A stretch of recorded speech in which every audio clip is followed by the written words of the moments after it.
નમસ્કાર મિત્રો, જય શ્રી કૃષ્ણ. સ્વાગત છે ફરી એક વખત આપનું આપણી યુટ્યુબ ચેનલ ભક્તિ કીર્તન સંગ્રહમાં. મિત્રો, આજના આ વિડીયોમાં આપણે 16 જુલાઈ 2026 ને ગુરુવારે આવનારી અષાઢી બીજ વિશે વાત કરવાના છીએ. આ દિવસની મહિમા કથા સાંભળીશું. સાથે જ આ દિવસે ભગવાન જગન્નાથજીની ભવ્ય રથયાત્રા પણ નીકળે છે, તો તેનું મહાત્મય કથા સાંભળીશું.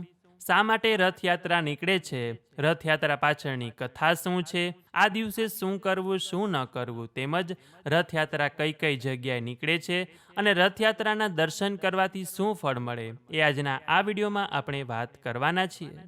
તો અંત સુધી મારી સાથે જોડાયેલા રહેજો. વિડીયો પસંદ આવે તો કોમેન્ટ સેક્શનમાં એક વખત જય જગન્નાથ અવશ્ય લખજો. મિત્રો, હિન્દુ પંચાંગ અનુસાર અષાઢ મહિનાની શુક્લ પક્ષની બીજનો દિવસ એટલે કે ભગવાન શ્રી કૃષ્ણના જગન્નાથ સ્વરૂપની રથયાત્રાનો દિવસ. જગન્નાથ શબ્દનો અર્થ જ એવો થાય છે કે સમગ્ર જગતના નાથ એટલે કે સમગ્ર સૃષ્ટિના પાલનહાર ભગવાન. સામાન્ય રીતે ભગવાન મંદિરમાં વિરાજમાન હોય છે, પરંતુ દરેક વ્યક્તિ મંદિરે જઈ શકતી નથી. એટલે અષાઢી બીજના દિવસે ભગવાન પોતે જ રથમાં બેસીને ભક્તોને દર્શન આપવા માટે બહાર આવે છે. અને આ કારણે જ અન્ય બીજ કરતાં અષાઢી બીજનું મહત્વ વધી જાય છે. આ દિવસ આપણને એ શીખવે છે કે ભગવાન કોઈ એક વર્ગ, જાતિ કે સમાજના નથી, પરંતુ સમગ્ર જગતના છે. ભગવાનના દરબારમાં કોઈ નાનો કે મોટો નથી. દરેક વ્યક્તિને ભગવાનના દર્શન અને કૃપા મેળવવાનો સમાન અધિકાર છે. પૌરાણિક માન્યતા અનુસાર એક વખત ભગવાન શ્રી કૃષ્ણની બહેન સુભદ્રાજીને નગરચર્યા કરવાની ઈચ્છા વ્યક્ત કરી હતી. ત્યારે ભગવાન શ્રી કૃષ્ણ, બળભદ્રજી અને સુભદ્રાજી રથમાં બેસીને નગર વિહાર માટે નીકળ્યા હતા. અને આ પ્રસંગની યાદમાં દર વર્ષે રથયાત્રા કાઢવામાં આવે છે. બીજી માન્યતા અનુસાર ભગવાન જગન્નાથ દર વર્ષે પોતાના જન્મસ્થાન સમાન ગણાતા ગુંડીચા મંદિરે જાય છે. ત્યાં થોડા દિવસ રોકાઈને ફરી પોતાના મુખ્ય મંદિરમાં પરત આવે છે. એટલે આ કારણથી પણ ભગવાન જગન્નાથની રથયાત્રા નીકળે છે. એટલે આ રથયાત્રા એક ધાર્મિક શોભાયાત્રા નથી, પરંતુ એવું કહેવાય છે કે આપણા શરીરને રથ માનવામાં આવે છે. આત્મા એ ભગવાનનું સ્વરૂપ છે અને મન એ રથનો સારથી છે. જ્યારે જીવનરૂપી રથ ભગવાનના માર્ગે ચાલે છે, ત્યારે જીવન સફળ બને છે. રથયાત્રામાં 3 ભવ્ય રથ હોય છે. એક ભગવાન બળભદ્રજીનો રથ કે જે શક્તિ, ધૈર્ય અને સત્યનું પ્રતીક છે. સુભદ્રાજીનો રથ કે જે કરુણા, પ્રેમ અને મમતાનું પ્રતીક છે. અને ત્રીજો ભગવાન જગન્નાથજીનો રથ કે જે દયા, ભક્તવત્સલતા અને સમગ્ર વિશ્વના કલ્યાણનું પ્રતીક છે. તો હવે અષાઢી બીજનું જે લોકો વ્રત કરતા હોય, તેણે આજના દિવસે સવારે વહેલા ઉઠી સ્નાન આદિ કાર્યોમાંથી પરવારીને આજના દિવસે રાત્રે ચંદ્ર દર્શન ન થાય ત્યાં સુધી એકટાણું કરવાનું હોતું નથી. બીજના રાત્રે ચંદ્ર દર્શન કરીને જ અનાજ લેવામાં આવે છે.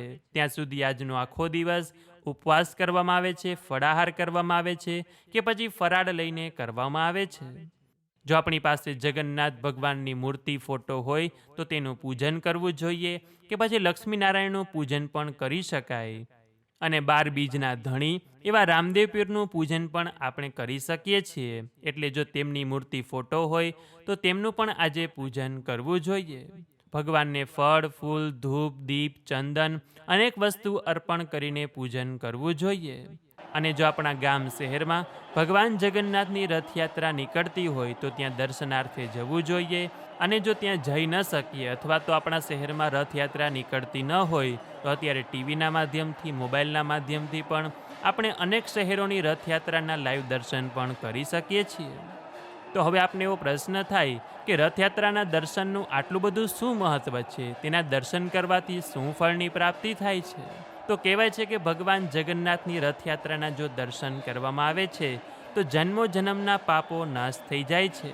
ભગવાનની આપણા પર વિશેષ કૃપા થાય છે. જીવનમાં સુખ શાંતિ મળે છે.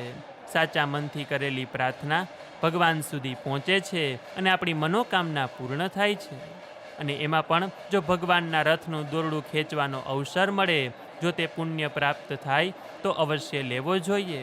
કેમ કે આ સેવા એ ભગવાન પ્રત્યેના સમર્પણનું પ્રતીક છે. જો આપણે આજનો એક દિવસ ભગવાનના રથનું દોરડું હાંકી લીધું તો તો આપણો આખી જિંદગી ભગવાન આપણા જીવનના રથનું દોરડું હાકે છે. આ જગન્નાથ ભગવાનની રથયાત્રા મુખ્યત્વે પુરી એટલે કે ઓડિશામાં, અમદાવાદમાં, જામનગર, રાજકોટ, વડોદરા, સુરત, ભાવનગર વગેરે જેવા શહેરોમાં નીકળે છે. આ ઉપરાંત ભારતના અનેક એવા મોટા શહેરો છે કે જ્યાં પણ ભગવાન જગન્નાથની રથયાત્રા નીકળે છે, તો ત્યાં દર્શન કરવા અવશ્ય જવું જોઈએ. તો આજના દિવસે ભગવાનનું પૂજન કરીને જો વ્રત કરવાના હોય તો વ્રત કરવાનું, અને વ્રત ન કર્યું હોય તો પણ ભગવાનનું પૂજન કરી શકાય છે.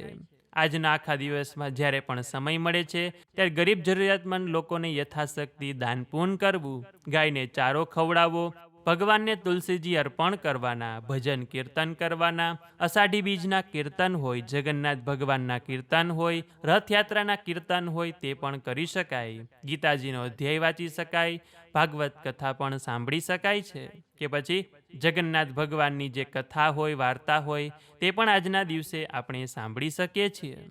આજના દિવસે એટલી વસ્તુનું ધ્યાન રાખવાનું કે કોઈનું અપમાન ન કરવું, લડાઈ ઝઘડો કરવો નહીં, કડવા શબ્દો બોલવા નહીં, નશો કરવો નહીં, માંસાહાર કે તામસિક ભોજનથી દૂર રહેવું, ખોટું બોલવું નહીં, છેતરપિંડી કરવી નહીં, કે પછી કોઈનું દિલ દુભાવવું નહીં. અને જો આપણે રથયાત્રાના દર્શન કરવા જઈએ તો ધક્કામુક્કી કરવી નહીં, કે પછી આપણા લીધે કોઈ વ્યક્તિને કોઈ નુકસાન પહોંચે, ઈજા થાય. શાંતિથી જગન્નાથ ભગવાનની રથયાત્રાના દર્શન કરવાના, અને સૌ લોકો શાંતિથી દર્શન કરી શકે એવી વ્યવસ્થા પણ કરવાની.